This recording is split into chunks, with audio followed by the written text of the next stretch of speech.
Welcome everyone to the Inspired Choices Network TV show. I am your host, Christine McIver. We have a fabulous guest with us today. We have Milica Jelenic. Milica is a holistic health practitioner. She is also the host of The Pleasure Zone on the Inspired Choices Network TV show, a radio show host. And today she's with me and we're going to be talking about the pleasure of sex. Not a topic that's easy for people to talk about, Milica, but I think that you are definitely up for the conversation. I do like to talk about sex. It's true. It's true. So thank you so much for coming today and being with us today. I really appreciate it. So Milica, let's start with where you're from. Like, where were you born and raised, and tell us what got you to this moment. Yeah, so I was born and raised in Toronto. Spent most of my life there. Right. I have ventured off to university and stuff like that, but Right. I always found my way back to Ontario. Okay. So what did you do? Did you go to college? Did you? Yeah, so I went to university in Windsor, and one of the things that I found that when I went into university was there was this wide arrangement of classes that you just never even think, oh, I can get a degree learning this, and some of them were like the history of sex and feminist studies and different things to do with bodies and sexuality and like the history of sexuality. And so what did you go there for originally? Well, I went there actually just to try and make my way through 1 year of university to then go become a veterinarian. Oh, okay. But that didn't pan out, did it? I'm not a veterinarian.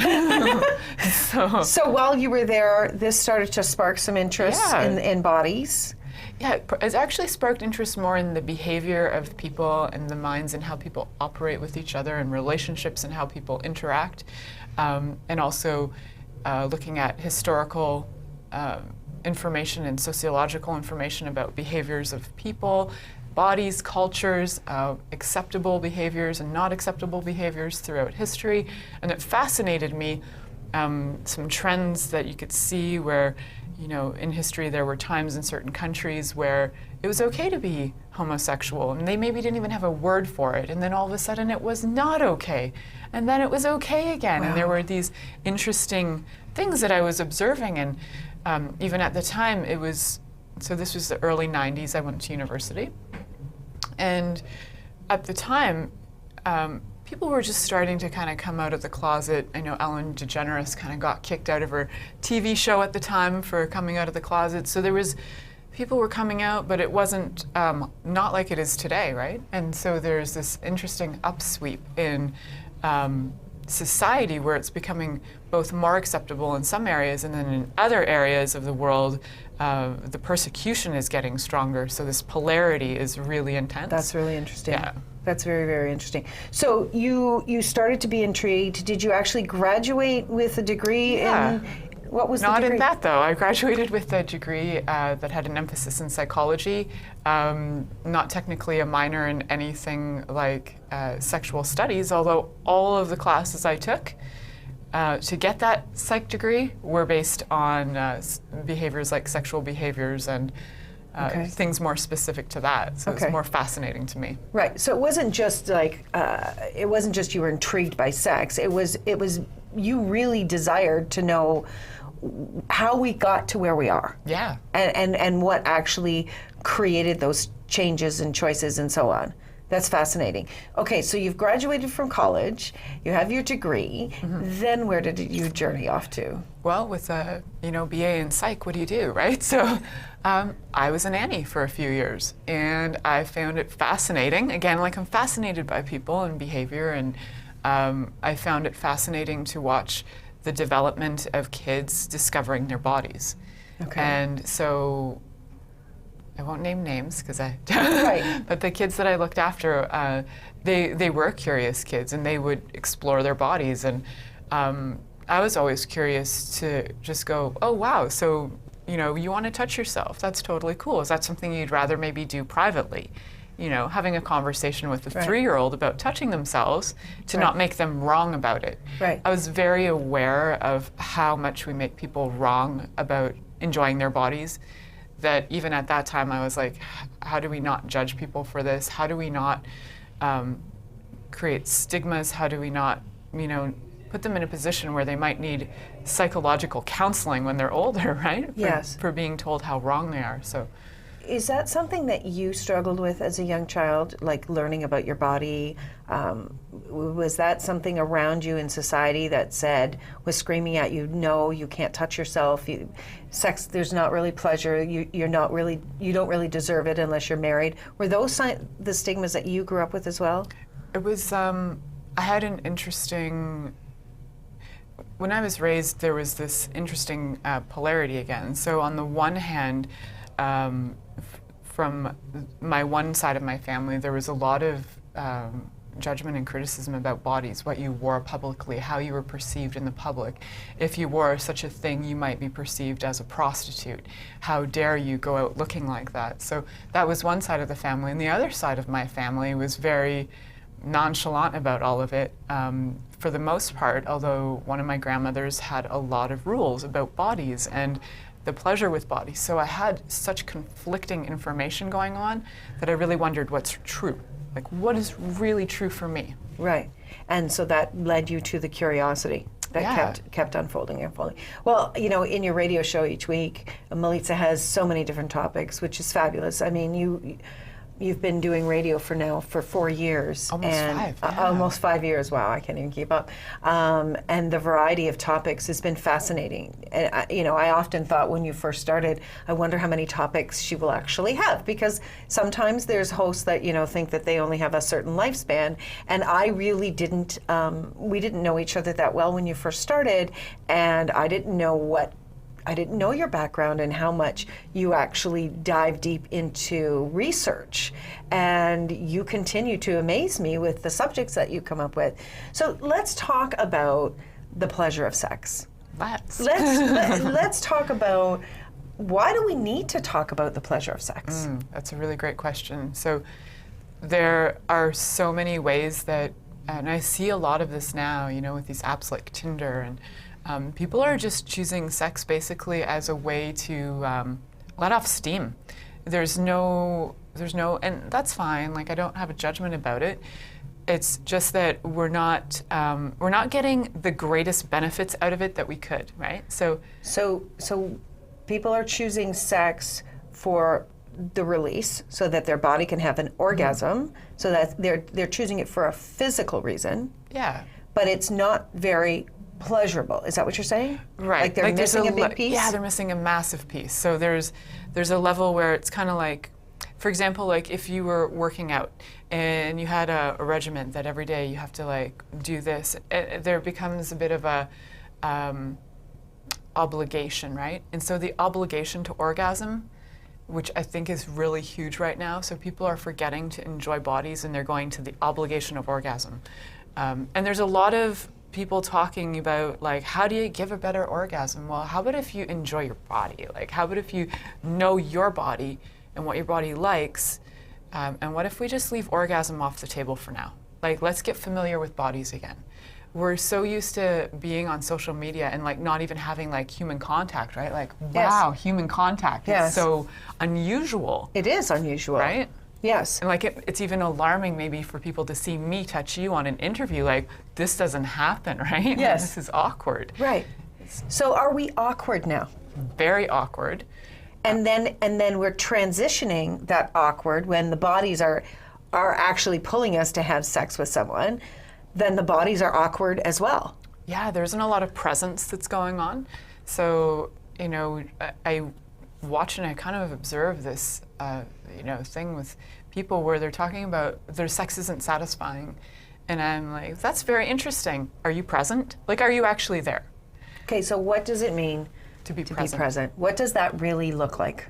Yeah, so let's just give an example right here. So hi. Okay. Hi. How's it going? It's good. How are Right? you? Like, how many people look each other in the eye? Right. Or eyes, we have two. I just go with one. Okay. So let's get present and just really notice that Really be here. You have a body. Holy smokes, like recognizing that you have a body and your body can interact with another body. But we forget that and we're just like, wow, there's this stimulation thing going on and I've got to try and feel that with another person. But that doesn't mean there's a connection, and that doesn't mean that you're actually present. you could be wafting off in your mind thinking about how many Instagram followers do I have? How many people just liked my post? How many people, oh, what am I gonna have for supper tonight, right? Like, you're not there with the person in that moment, and we lack that in general. I think one of the by far sexiest things ever is presence. And when you just be with somebody and you're just like, hi, how's it going? Like, even being present with you right now, it's lovely, and like my eyes are teary, and like when we're really present with somebody, it melts your heart. Wonderful. Yeah, so my makeup might run, that's okay.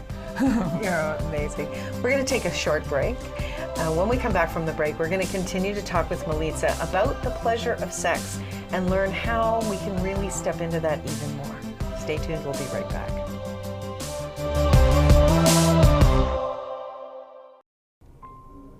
Have you thought about bringing your voice to the world? Are you looking to have a global platform that you can connect with?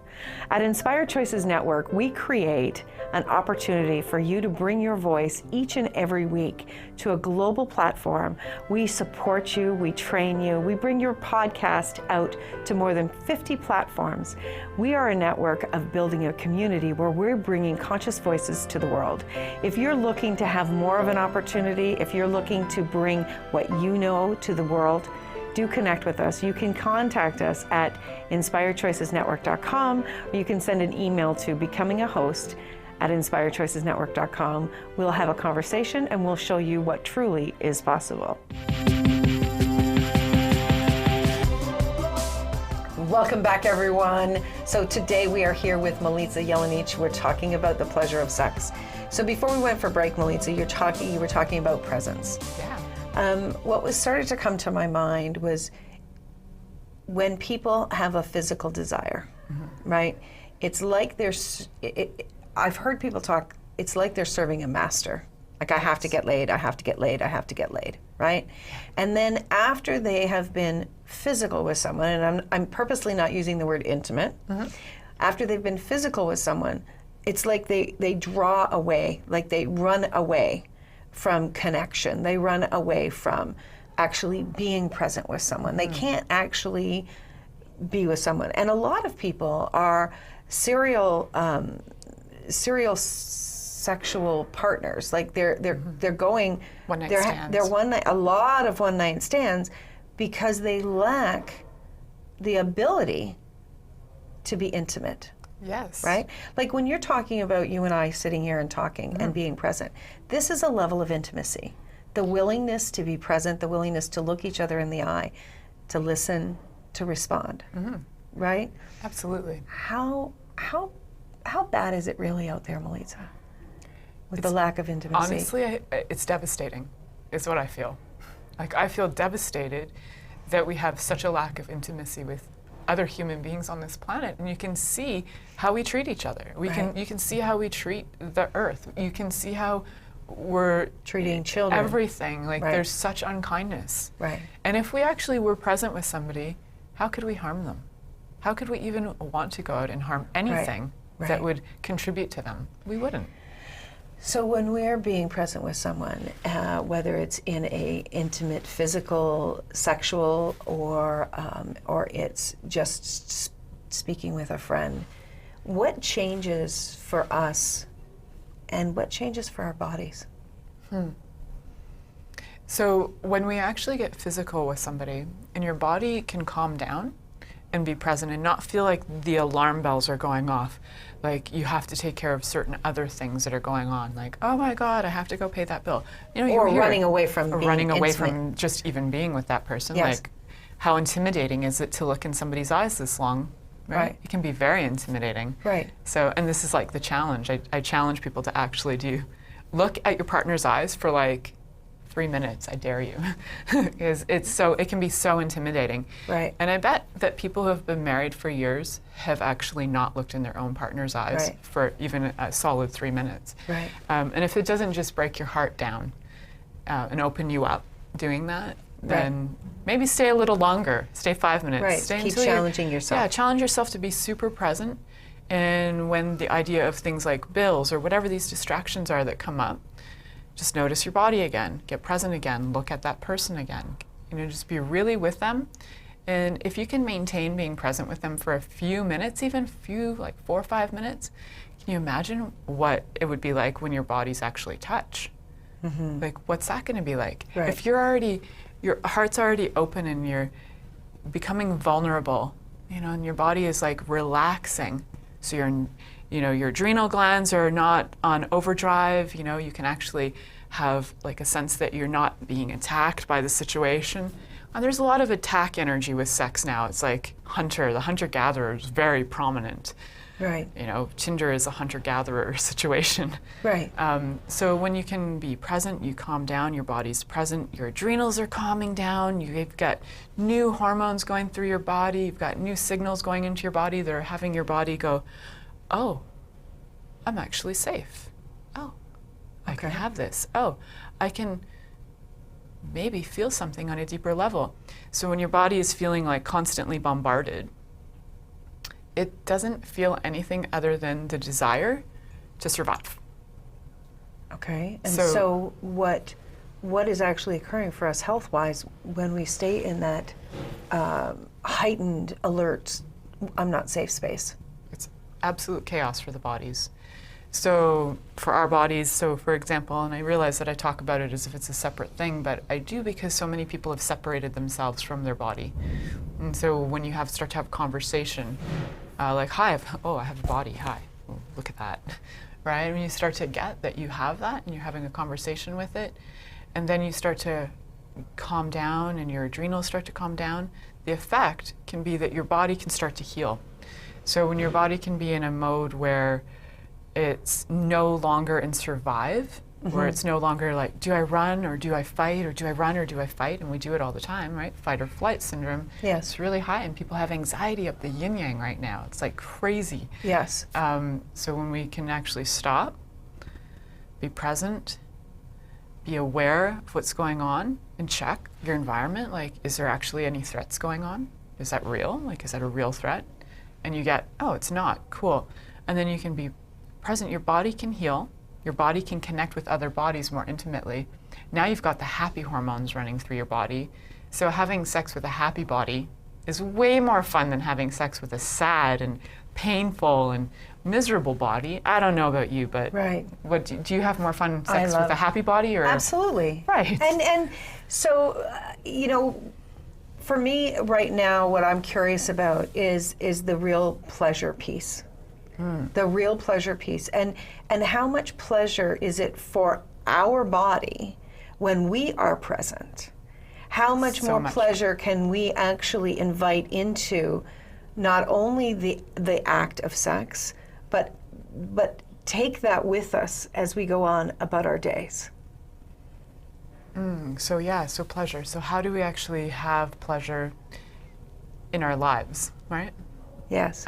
There's a wonderful friend of mine who actually talked about the 4 pleasures recently on my radio show, so you can check that out. But one of the things is, for me, to actually carry pleasure throughout your day is for one thing is like, you got to kind of know what's annoying you. Like, what is in the forefront that's actually stopping you from having pleasure?